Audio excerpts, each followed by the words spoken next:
We have 50 million people in this country who are food insecure. That includes 1 out of 4 children under the age of 6 who don't know, who are living in a home where they don't know where the next meal is coming from. The food pantries that they rely on are often complaining that they don't have enough food, that their shelves are empty. You have to ask the question, why? And the reason is because the food drives as we do them today just don't work. So, excuse me, with the amount of hunger that we have in this country, you would think that with the food that we have, the money that we have, we could do a lot better. Well, when you give money to a charity, you're expecting that your dollar donation is actually going to do $1 worth of good. You'd be very upset, I think, if you found out that your dollar donation did about 10 cents worth of good. Well, in the hunger realm, the problem isn't that the money's being lost. It's that we're actually losing the food that we have. People bring in food, and we're not getting a full utilization out of it. To describe this problem and to describe the simple solution, I want to take you through a quick look at the American Food Safety Net, the food bank system here in the United States. We have 203 regional food banks in the United States. These are large industrial warehouse operations, tractor-trailer loads of food coming in, large amounts of food. Just think of a warehouse. And these are then providing food to 33,500 food pantries across the country. Now, in some communities, they're going to be called food cupboards or food shelves or food closets. And just to make things fun, in Oregon and Washington, they're also called food banks. Here's the salient piece of information.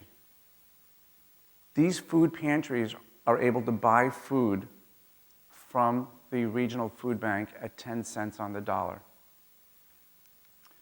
So we all had food drives, and they're in our house of worship, they're in our school, they're in our place of business. And we've all heard the same mantra: jars, cans, boxes, no fresh food. So what we do is we go to the supermarket with our money and we buy some food. Or maybe we reach into our kitchen cabinet, we take a can that we found, and we say, I'm going to take this to the food drive. So what happens is the food that you bought or that you have from your kitchen goes to the food drive, it's collected with the other food that's there, and it goes to the local food program. And you're feeling good because tonight, some family's going to have this food, some kid's going to have a healthy meal, an older person's going to have a good, something good to eat. It sounds really good. It's actually a bad way to solve the problem. Because when the food gets donated, the impact of the goodwill of the community is also causing about a 90% loss. What we could have done, and what we've actually accomplished, is only 10% of what the opportunity actually was. So the problem is that you're buying food at the supermarket. You've paid a full price, a full dollar for the can, or whatever else that you're choosing to buy. And the food that the food pantry could have bought would have been at a tenth of that price. The next issue is that the food has to be transported from the food drive to wherever it's going to. And the problem is that when it gets to the food bank, where it's going to be sorted out, they're taking somebody off of a forklift. Somebody's been working with large amounts of food to start sorting jars and cans and boxes individually. This actually increases the costs at the food banks across the country. The next issue is the dated food. I may have reached into the closet and taken a can which has an expiration date on it that has already been passed. Well, the food pantry is not going to give that to a family, so the food that you brought in just got thrown away. The next issue is that you might have brought in food that was actually the wrong food. I mean, imagine for a minute a food drive that's working to help the people who are living in a Jewish or Muslim community, and you brought in pork and beans not knowing any better. Or your food's going to Camden, which has horrific diabetes problems, and you brought in a can of fruit that's packed with a lot of sugar. The solution is a very, very simple one. Bring money. The money that you spent on buying the food, when used properly within the system, has a tenfold magnifying effect. What basically happens is your dollar, the very dollar I bought this can from in a supermarket, goes to the food drive. It then goes from there to the food pantry. Once the food pantry has it, they then go to the regional food bank and they buy the very foods that they need. And they feed people. The result is that you have a very efficient system making use of the architecture of the American food bank system. So why have we been doing this so poorly up to now? Well, the first issue is, who knew? This idea of how the food bank system worked was largely not known to people in the community or people across the country. The second issue is that people actually like the touchy-feely component. I like the idea that seeing that this is something I can give, it's very tangible. The third, it's visual. I have this idea that once I have this in my hands, I can see this on somebody's dinner table tonight. I feel good about it. The most interesting one to me is the trust issue. People are afraid that if they give money to a food pantry, that the pantry is going to, quote unquote, misuse the money.